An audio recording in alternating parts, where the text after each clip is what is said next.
you. And Fox News Now streams events from all across the country all throughout the day.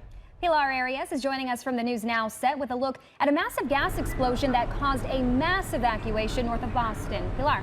Yeah, hi, good evening. Let's get straight to the video. Complete chaos today in Massachusetts. At least 4 people were injured after a series of gas explosions tore through several communities just north of Boston. Preliminary numbers estimate that between 60 to 100 homes in the Merrimack Valley caught fire in the towns of Lawrence, Andover, and North Andover.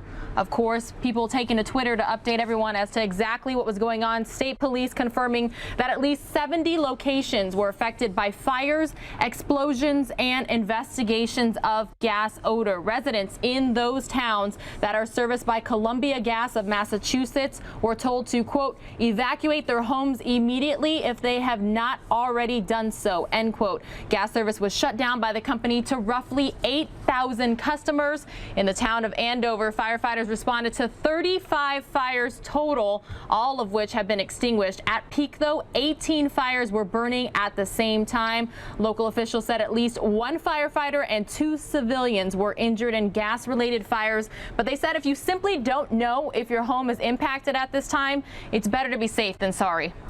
We have a place for you to go. We have a shelter. We will communicate when we become more certain.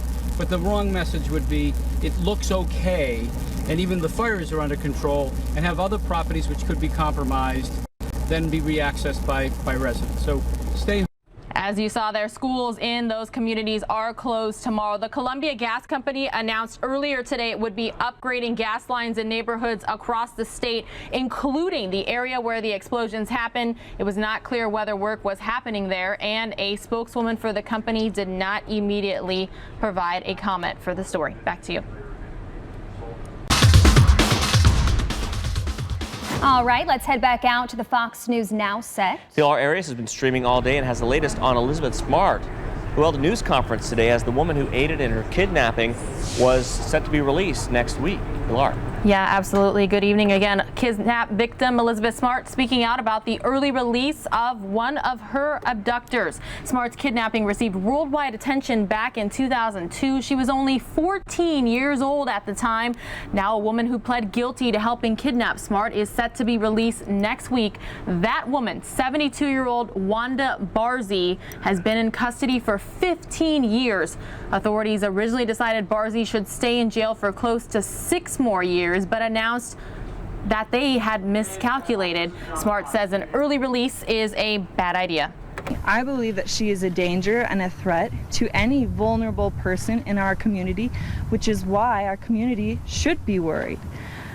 I would also appeal to her family that they start taking the steps to try to have her civilly committed.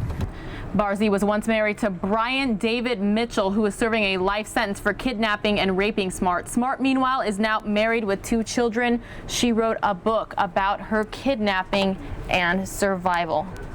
Back to you.